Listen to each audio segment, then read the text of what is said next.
Good morning, everybody. Please be seated. As always, it is a great pleasure to welcome my close friend and partner, Chancellor Angela Merkel, back to the White House.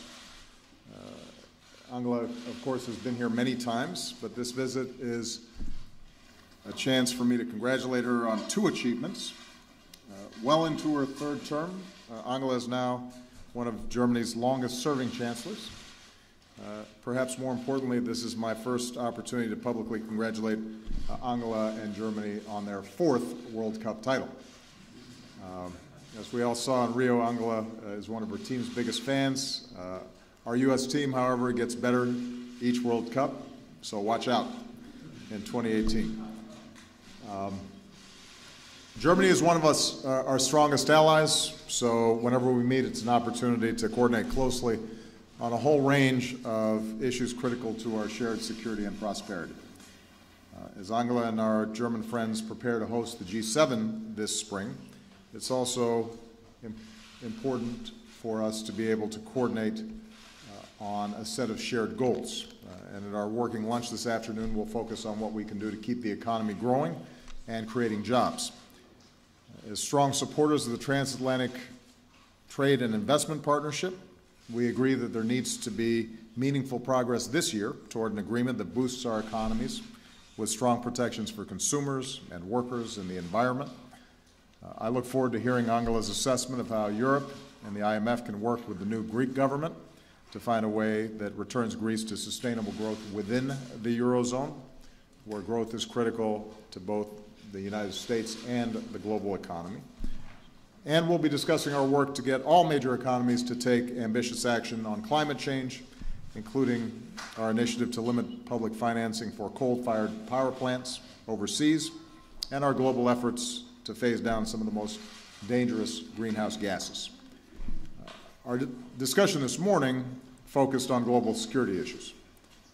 We reaffirmed our commitment to training Afghan security forces and supporting a sovereign, secure, and united Afghanistan. We agree that the international community has to continue enforcing existing sanctions as part of our diplomatic effort to prevent Iran from obtaining a nuclear weapon, even as the P5+1 works closely together to do everything we can to try to achieve a good, verifiable deal. Two issues in particular that dominated our workday this morning, Russia's aggression against Ukraine and the international fight against ISIL. With regard to Russia and the separatists it supports in Ukraine, it's clear that they've violated just about every commitment they made in the Minsk agreement. Instead of withdrawing from eastern Ukraine, Russian forces continue to operate there, training separatists and helping to coordinate attacks.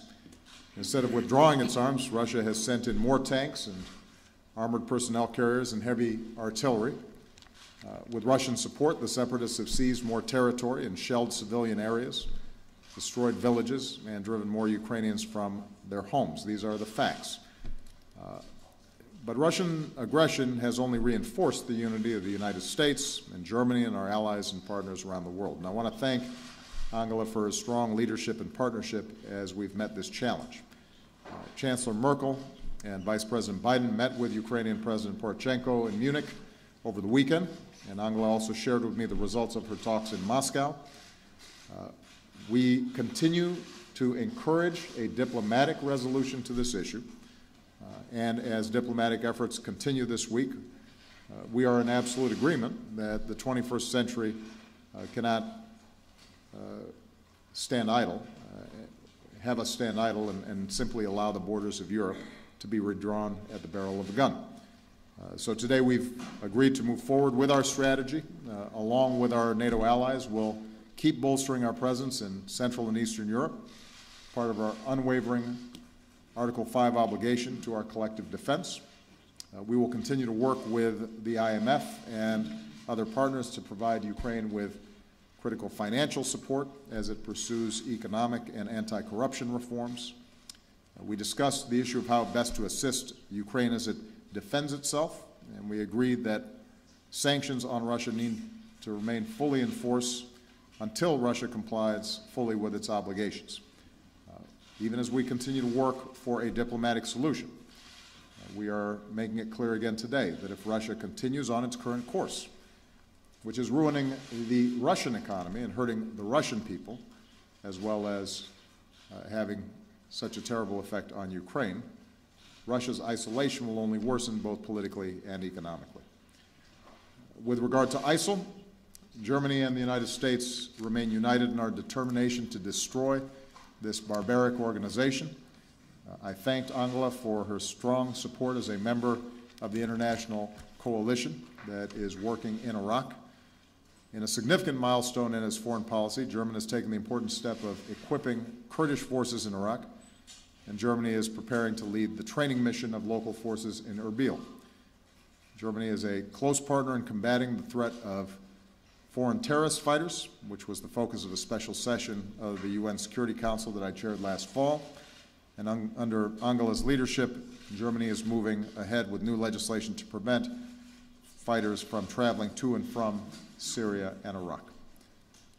At the same time, both Angela and I recognize that young people in both our countries, especially in Muslim communities, are being threatened and targeted for recruitment by terrorists like Al-Qaeda and ISIL.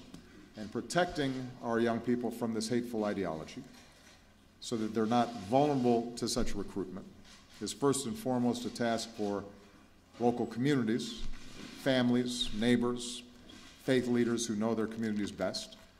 But we can help these communities, starting with the tone and the example that we set in our own countries. So I want to commend Angela for her leadership speaking out forcefully against xenophobia and prejudice, and on behalf of pluralism and diversity. She's made it clear that all religious communities have a place in Germany, just as they do here in the United States.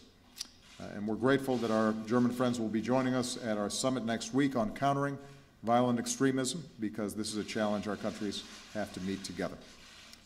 And let me end on a historic note. This year marks the 70th anniversary of the end of the Second World War.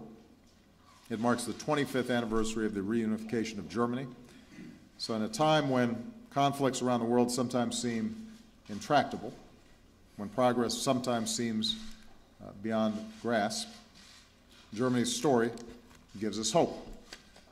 We can end wars, countries can rebuild, adversaries can become allies, walls can come down, divisions can be healed.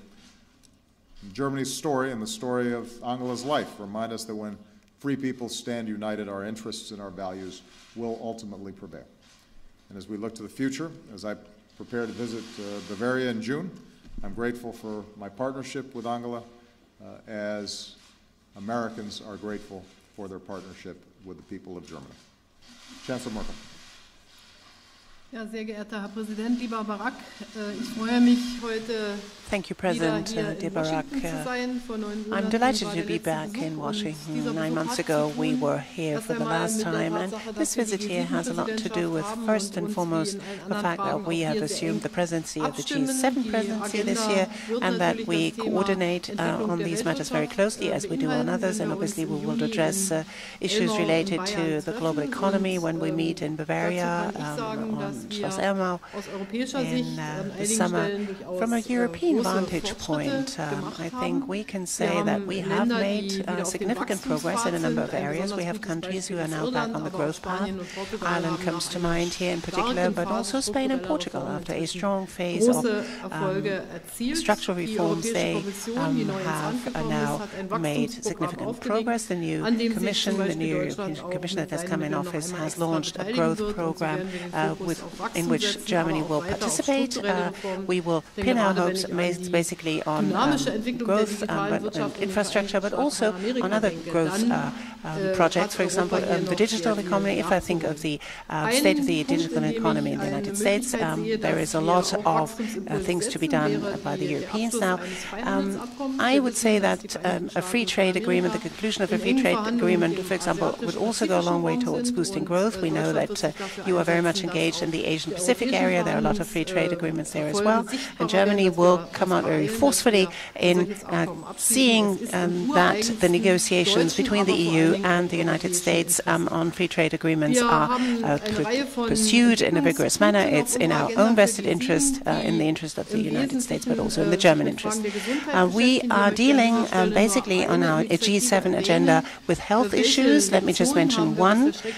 What sort of lessons have we drawn, for example, from the terrible Ebola epidemic? I think the one thing that we've learned is that the international organizations, the international community has to be quicker in reacting to such epidemics, and the G7 can give a very important contribution to doing this.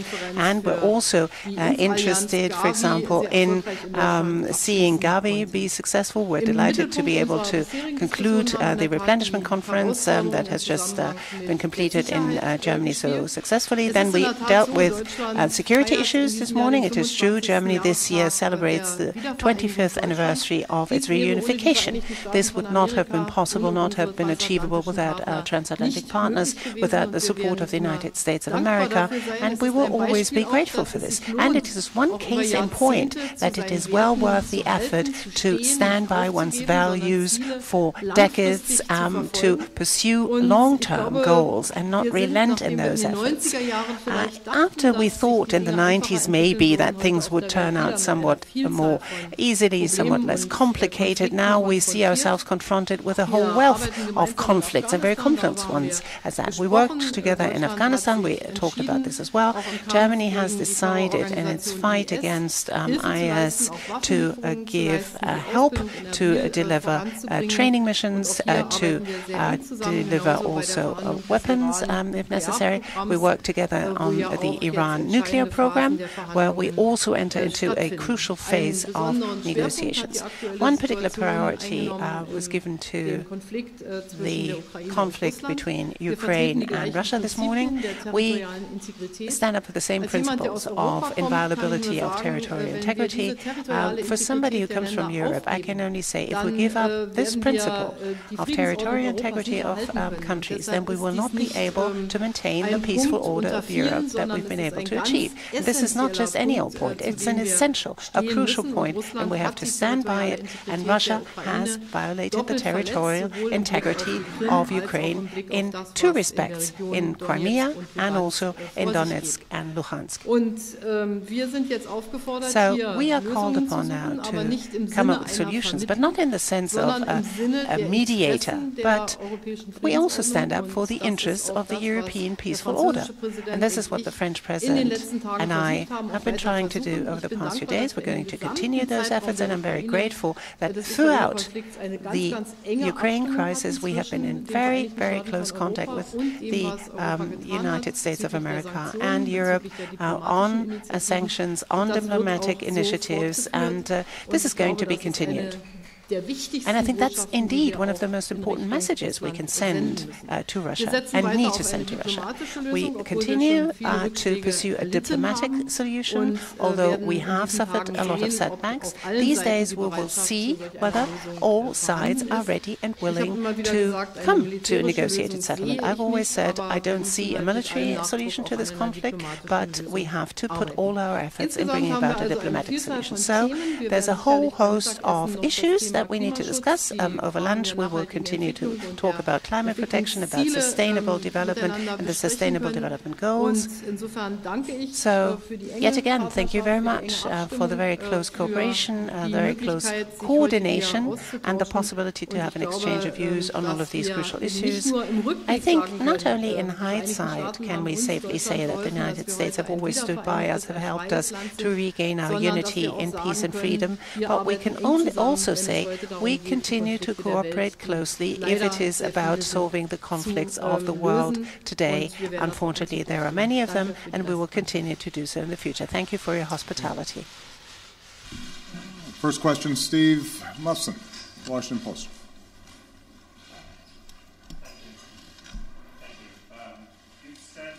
Stress that U.S. and Europe need to have cohesion on the issue of sanctions and on dealing with Ukraine, and yet the administration is discussing sending lethal weapons to Ukraine, which is very different from what the Chancellor said over the weekend.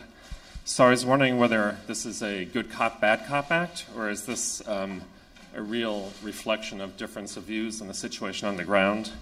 And more broadly, if there's no agreement this week, what lies ahead? Are we looking at a broader set of sanctions? What makes us think those set of sanctions will change the Russian president's mind any more than the current ones? Well, let me start with a broader point. I think both Angela and I have emphasized that the prospect for a military solution to this problem has always been low. Russia obviously has an extraordinarily powerful military, and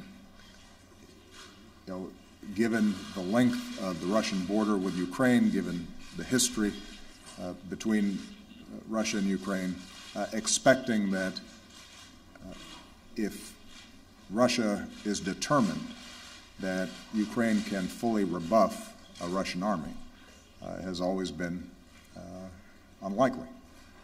But what we have said is that the international community, working together, can ratchet up the costs for the violation of the core principle of sovereignty and territorial integrity. And that's exactly what we've done. And Russia has paid a significant cost for its actions, first in Crimea and now in eastern Ukraine.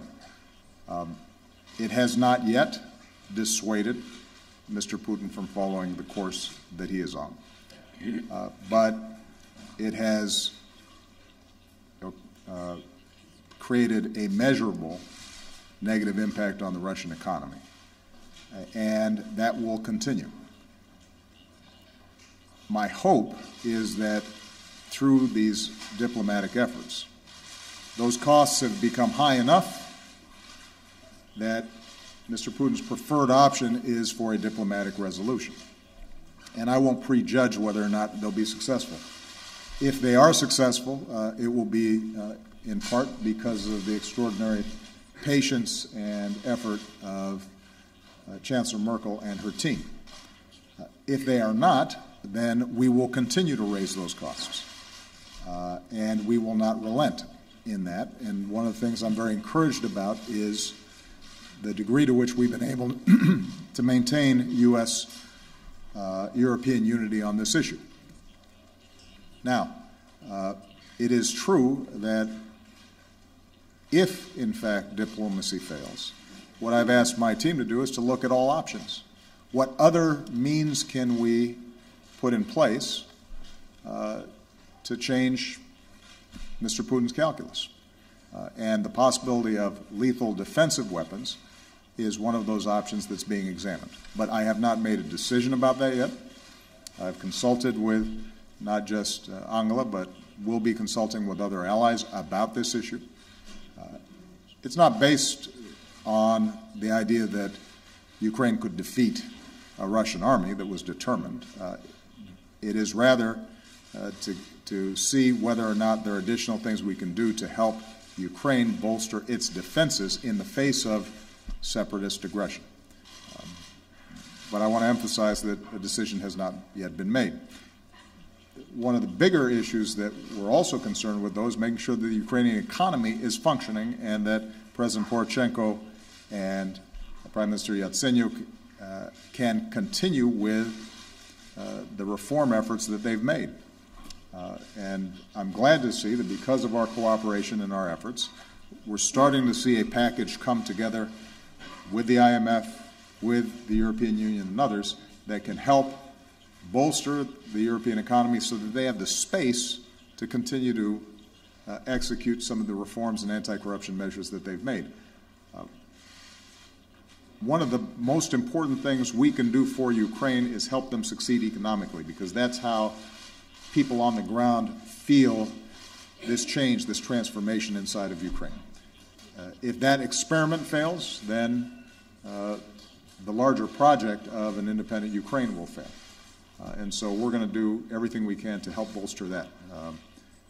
But there is no doubt that if, in fact, diplomacy fails this week, there's going to continue to be a strong, unified response between the United States and Europe. That's not going to change. There may be some areas where there are tactical disagreements, there may not be.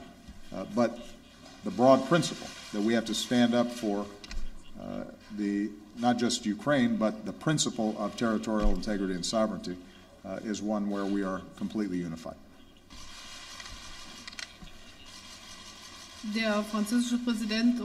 French President and I have decided to make one further attempt to make progress through diplomatic means. We have the Minsk Agreement. The Minsk Agreement has never been implemented. Quite the contrary is true. The situation has actually worsened on the ground. So now there is a possibility to try and bring about a ceasefire and to also create conditions that are then in place where you have not every day civilians dying, civil victims that fall prey to this. And I'm absolutely confident that we will do this together. I myself actually would not be able to live with not having made this attempt. So there is anything but an assured success in all of this. I have to be very clear about this. But if at a certain point in time one has to say that a success is not possible, even if one puts every effort into it, then the United States and Europe have to sit together and try and explore further possibilities what one can do.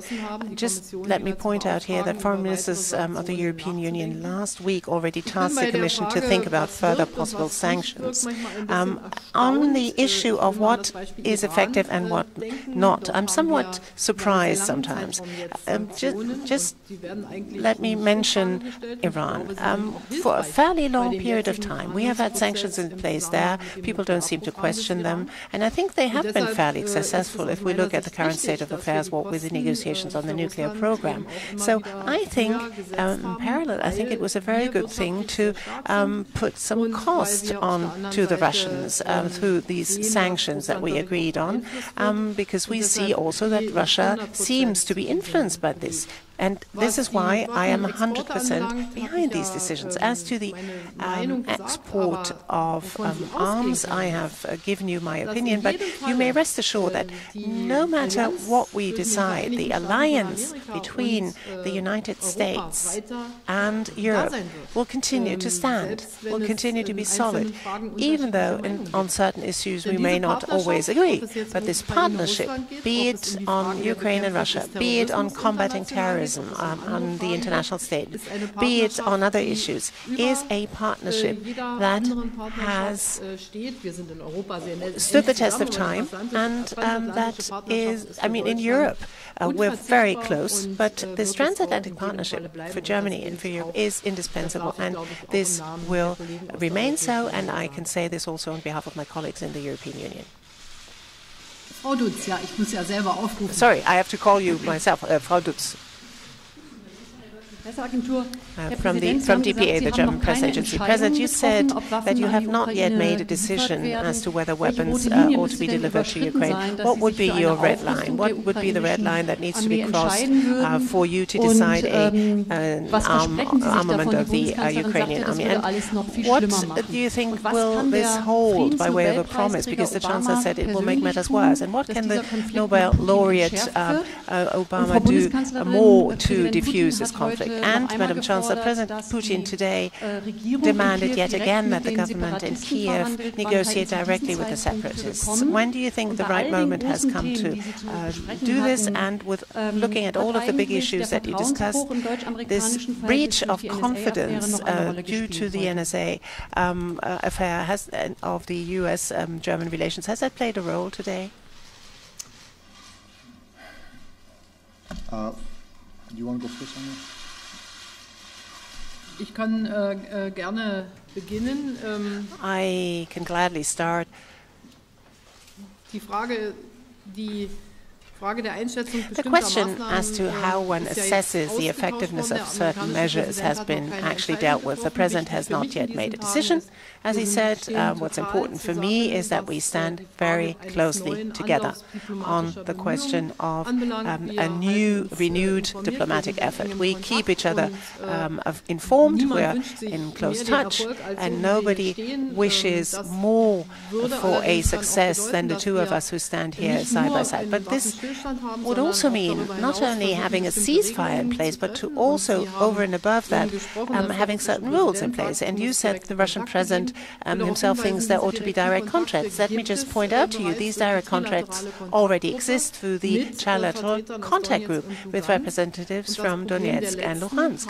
And the problem of the last few days and the problem of the last meetings actually was rather more than that there was not really that much of an end result if they met at all, or if representatives from Donetsk and Luhansk were there at all. Sometimes they didn't even arrive. And this was, after all, for me, the core of the Minsk Agreement, that there are local elections in accordance with the Ukrainian constitution, and that the outcome of that is that you have representatives, authorities that can speak for those regions, and the Ukrainian president has paved the way for this, to giving certain specific status to the oblasts of Lugansk and Donetsk.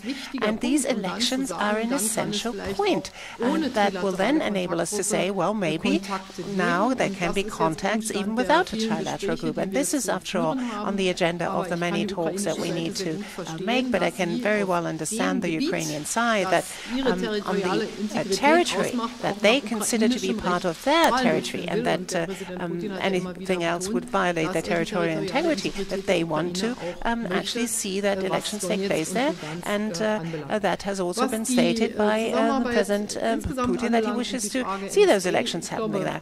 Now, on the NSA issue, I think there are still different assessments on individual issues there, but if we look at the sheer dimension of the terrorist threat, we are more than aware of the fact that we need to work together very closely, and I, as German Chancellor, want to state here very clearly that the institutions of the United States of America have provided us, or still continue to provide us, with a lot of very significant, very important information that also ensure our security.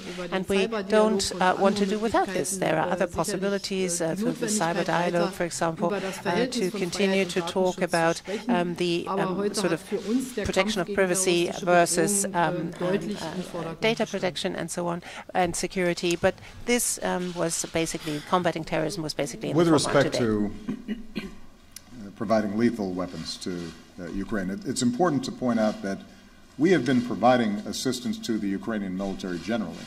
That's been part of a long-standing relationship between NATO and Ukraine.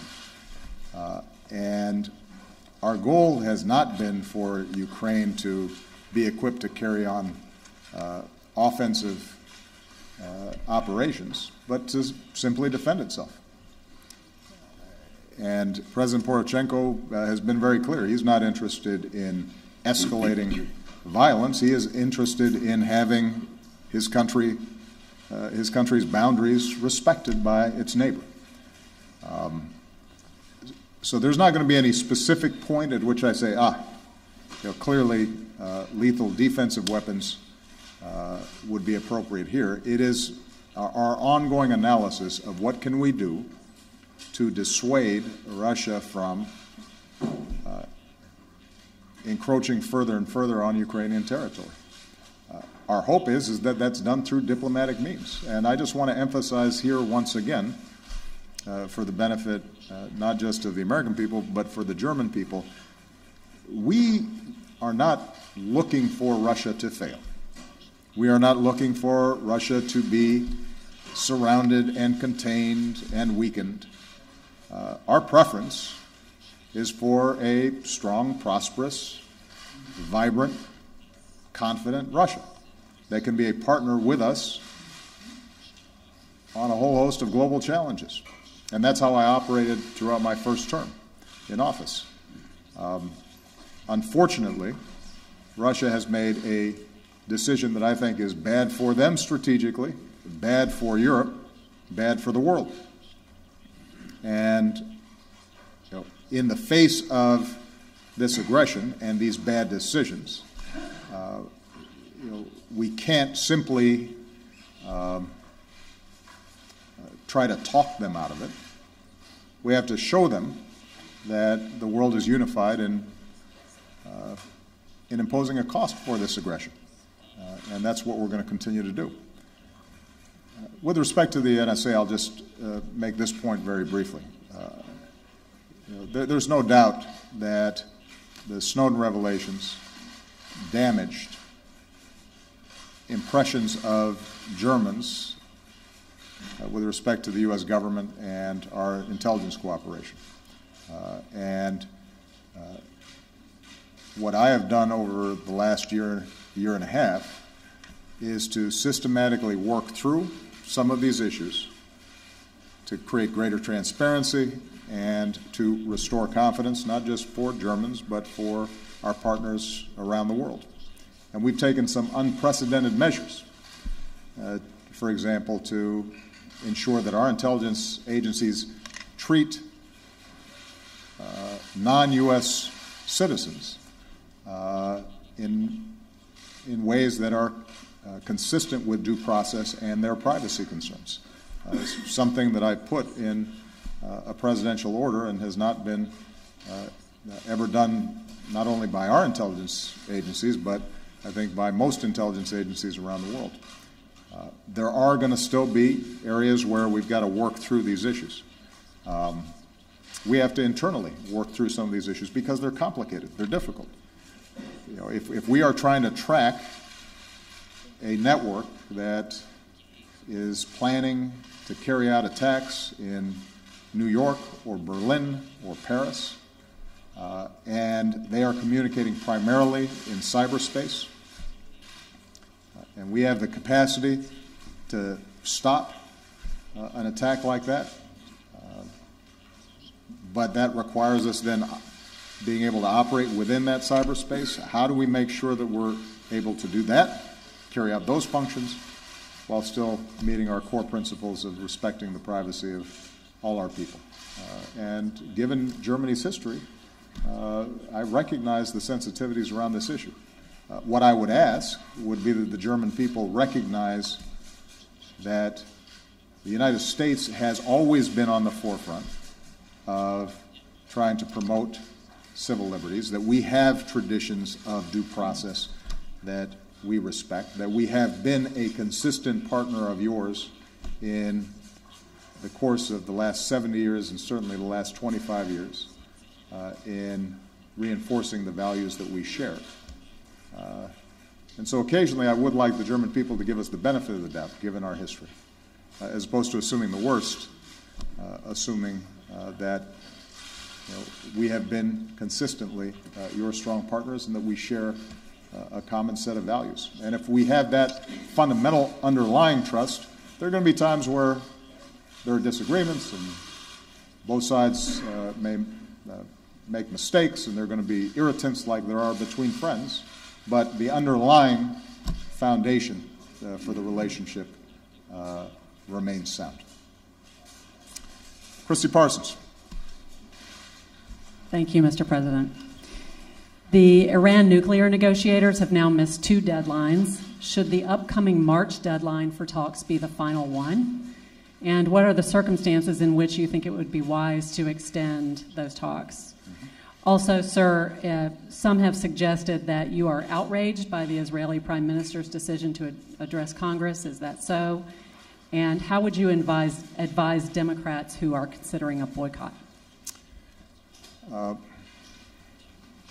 First of all, we understood, I think, from the start when we set up the interim agreement with Iran that it would take some time to work through incredibly complex issues and a huge trust deficit between the United States and Iran, and the world in Iran, when it comes to their nuclear program. So I think there was always the assumption that although the interim agreement lasted a certain period of time, that we would probably need more time to move forward.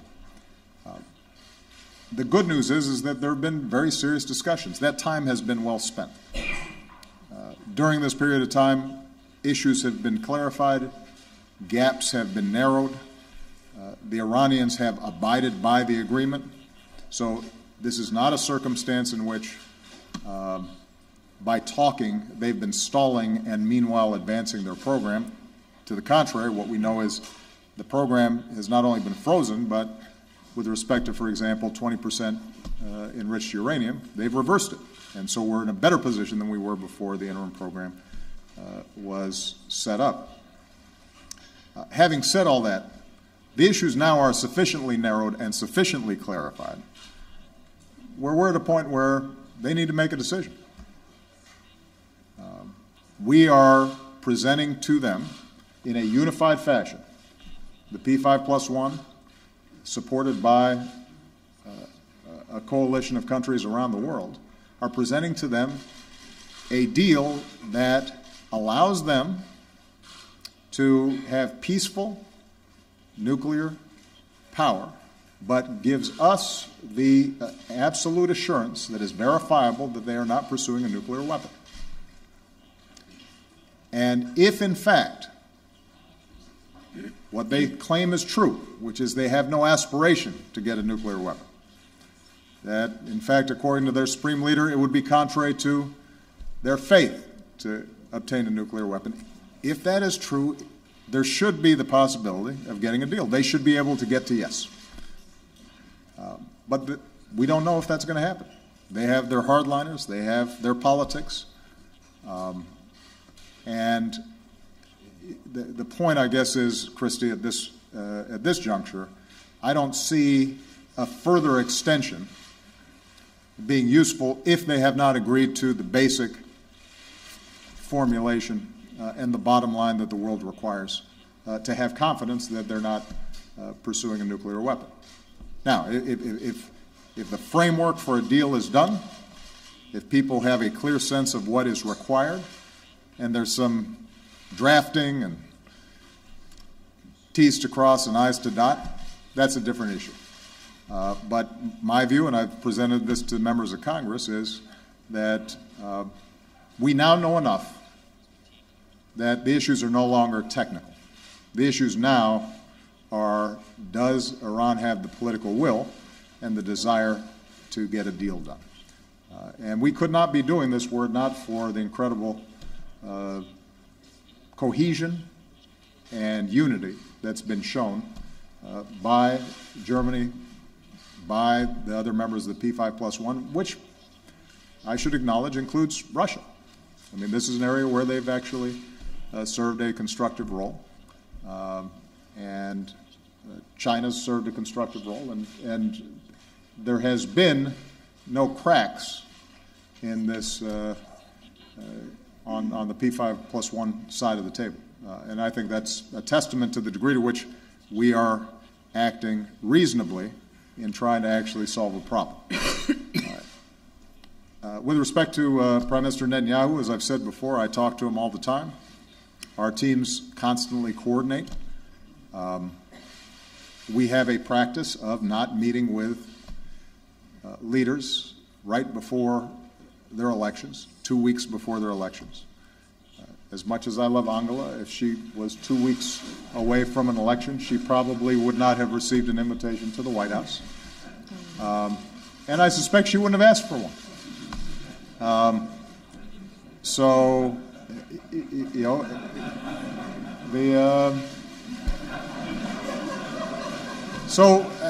know, this is just, you know, some of this just has to do with how we do business. And I think it's important for us to maintain these protocols, because the U.S.-Israeli relationship is not about a particular party. This isn't a relationship founded on affinity between the Labor Party and the Democratic Party, or Likud and the Republican Party. This is the U.S.-Israeli relationship that extends beyond parties and has to do with that unbreakable bond that we feel and our commitment to Israel's security and the shared values that we have. And the way to preserve that is to make sure that it doesn't get clouded with what could be perceived as partisan politics. Whether that's accurate or not, that is a potential perception, and that's something that we have to guard against. Now, I don't want to be coy. The Prime Minister and I have a very real difference around Iran sanctions. I have been very clear, and Angela agrees with me, and David Cameron agrees with me, and the others who are a member of the negotiations agree that it does not make sense to sour the negotiations a month or two before they're about to be completed. And we should play that out. If, in fact, we can get a deal, then we should embrace that. If we can't get a deal, then we'll have to make a set of decisions. And as I've said to Congress, I'll be the first one to work with them to apply even stronger measures against Iran. But what's the rush? Unless your view is that it's not possible to get a deal with Iran, and it shouldn't even be tested. And that I cannot agree with, because as the President of the United States, I'm looking at what the options are if we don't get a diplomatic resolution. And those options are narrow and they're not attractive. And from the perspective of U.S. interests, and I believe from the perspective of Israel's interests, although I can't speak for, obviously, the Israeli government, it is far better if we can get a diplomatic solution. So there are real differences substantively, but that's separate and apart from the whole issue of Mr. Netanyahu coming to Washington. All right? Herr Soric, yeah. Mr. Soric, please.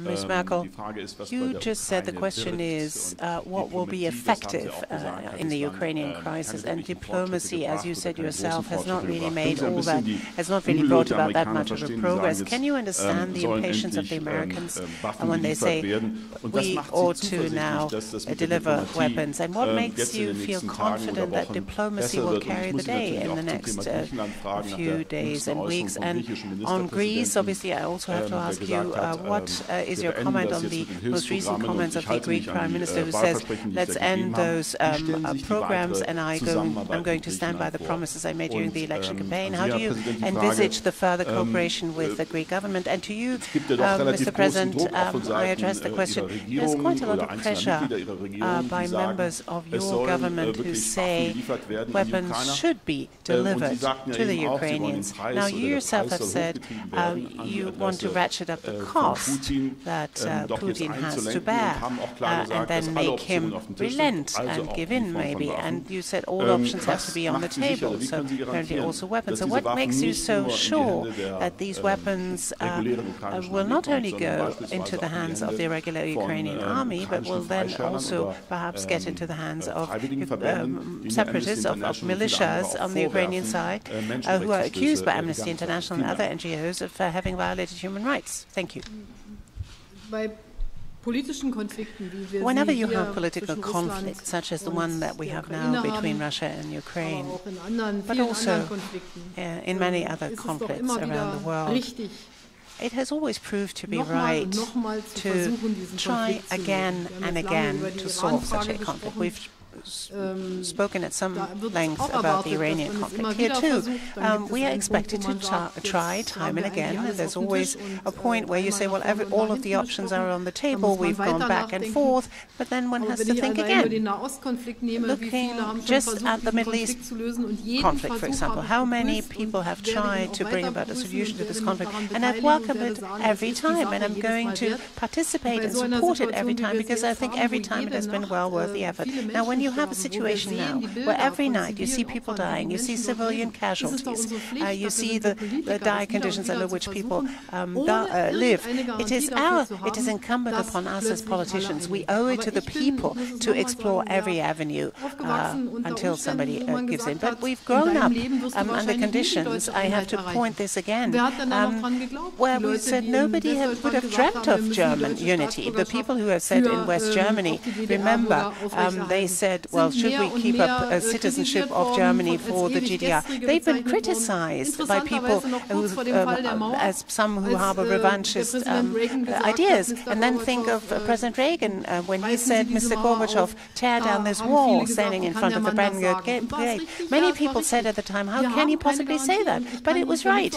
We have no guarantee. I cannot give you a guarantee for the outcome of the Wednesday talks or for other talks, and maybe nothing will come out of it, but then we're called upon again to think about a new possibility. And since we thought about every step of the way, will this be effective or not, we will continue to do so. A lot of things have to be thought about, and I'm very glad that with the American president, I have always been able to put all of the cards on the table and discuss the pros and cons. In my speech in Munich, I gave you clearly where I stand, but we'll continue to try it. I think that's why we are politicians. That's why we chose this profession. Others have to do other things. Researchers have to all of the time find new things to explore, and people have to, and we have to see that the well-being, the prosperity of our people is ensured. But we never have a guarantee that the policies we adopt will work, will have the effect. Oh, sorry, Greece. I almost forgot. Yes.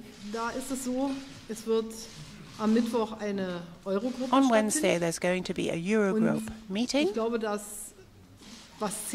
and I think what counts is what Greece will put on the table at that Eurogroup meeting, or perhaps a few days later. The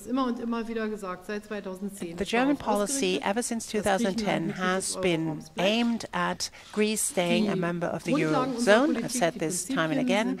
And the basic rules have always been the same. You put in your own efforts, and on the other side you're being shown solidarity as a quid pro quo. The three institutions of the Troika, the ECB, the European Union Commission, and the IMF have agreed on programs. These programs are the basis of any discussion we have. I've always said I will wait for Greece to come with a sustainable proposal, and then we'll talk about this. The point Angela made, I think, is right, which is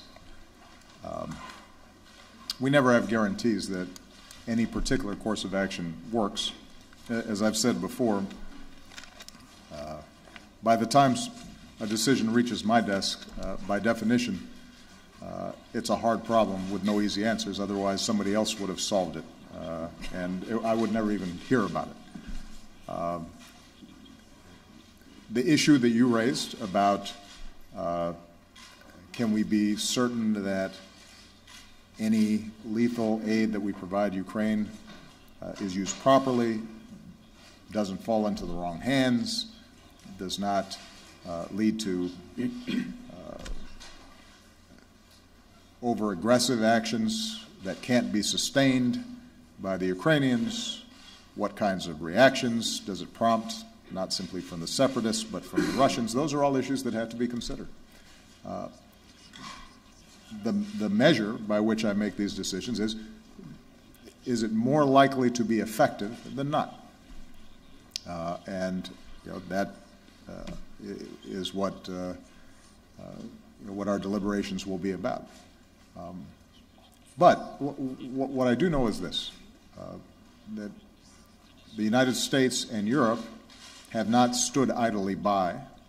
We have made enormous efforts, enormous investments of dollars, of political capital, of diplomacy in trying to resolve this situation. I think the Ukrainian people can feel confident that we have stood by them. People like Vice President Biden and Secretary of State Kerry have spent countless hours on this issue, as has Angela and her team on the German side. And just because we have not yet gotten the outcome that we want doesn't mean that this pressure is not over time making a difference. I think it's fair to say that there are those inside of Russia who recognize this has been a disastrous course for the Russian economy. I think Mr. Putin is factoring that in. But understandably, until the situation is entirely resolved, we're going to have to keep on trying different things to see if we can get a better outcome.